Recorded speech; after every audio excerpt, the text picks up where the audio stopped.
Hello friends, welcome to my YouTube channel, The Professional Social Worker. ഇന്ന് നമ്മൾ deal ചെയ്യുന്നത് social case വർക്കിന്റെ components എന്തൊക്കെയാണ് എന്നാണ്.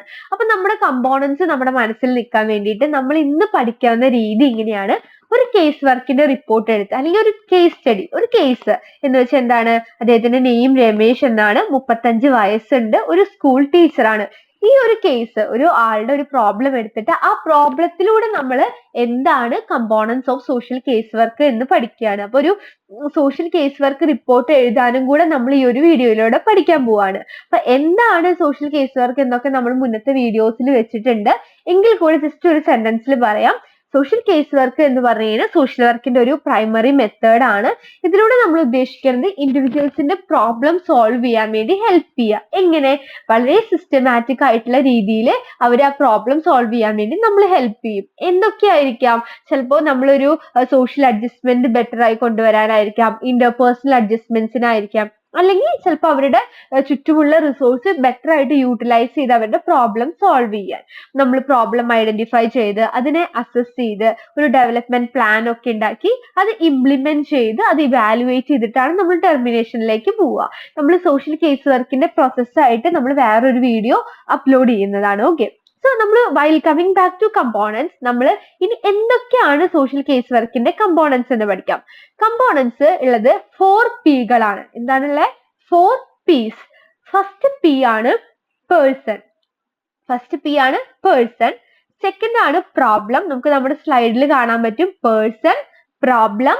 തേർഡ് വൺ ആണ് പ്ലേസ് ആൻഡ് ഫോർത്ത് വൺ ആണ് പ്രോസസ്. ഒരു പേഴ്സൺ അല്ലെങ്കിൽ ഒരു ക്ലയന്റ്, അയാൾക്ക് എന്തുണ്ട്? ഒരു പ്രോബ്ലം ഉണ്ട്. ആ പ്രോബ്ലം സോൾവ് ചെയ്യാൻ അദ്ദേഹം എങ്ങോട്ട് വരുന്നു? ഒരു പ്ലേസിലോട്ട് വരുന്നു. ആ പ്ലേസിലോട്ട് വന്നാൽ നമ്മൾ സോഷ്യൽ കേസ് വർക്കർ എന്താ ചെയ്യുന്നത്? ഒരു പ്രോസസ്സ് വഴിയാണ് അദ്ദേഹത്തിനെ മുന്നോട്ട് കൊണ്ടുപോകുന്നത്. So a person with a problem. Okay, പി അയാൾ എങ്ങോട്ട് വരുന്നു? ഒരു പ്ലേസിലോട്ട് വരുന്നു. We are doing a process. So clear ആയി എന്ന് വിചാരിക്കുന്നു.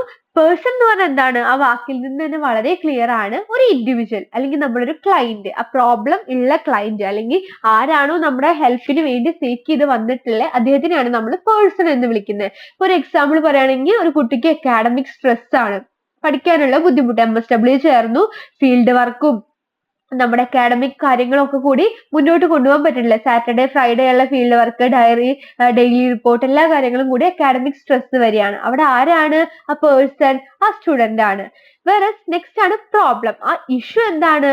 അവിടുത്തെ അക്കാഡമിക് സ്ട്രെസ് ആണ്, അല്ലെങ്കിൽ ടൈം മാനേജ് ചെയ്യാൻ ബുദ്ധിമുട്ടുള്ളതായിരിക്കും ആ കുട്ടിക്ക് സ്ട്രെസ്സിലേക്ക് ലീഡ് ചെയ്യുന്നുണ്ടാവുക. അപ്പൊ എന്താണോ ആ ഇഷ്യൂ അല്ലെങ്കിൽ എന്താണ് ആ ചലഞ്ച് എന്നുള്ളത്, അവരുടെ ലൈഫിനെ മുന്നോട്ട് പോകാൻ എന്താണ് എഫക്ട് ചെയ്യുന്നത്, അതാണ് പ്രോബ്ലം. അപ്പൊ ആ കുട്ടിയുടെ ഒരു കേസ് എടുക്കുകയാണെങ്കിൽ അവിടെ അക്കാഡമിക് സ്ട്രെസ് ആണ് അവിടുത്തെ പ്രോബ്ലം.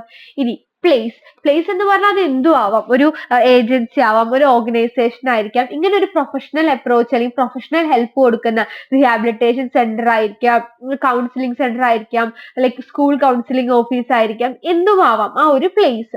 നെക്സ്റ്റ് ആണ് പ്രോസസ്. പ്രോസസ് എന്ന് പറയുമ്പോൾ നമ്മൾ ആദ്യമേ പറഞ്ഞിട്ടുണ്ടായിരുന്നു, സോഷ്യൽ കേസ് വർക്കിൽ നമ്മൾ ആ ഇൻഡിവിജ്വലിനെ എങ്ങനെ കൊണ്ടുപോവുക?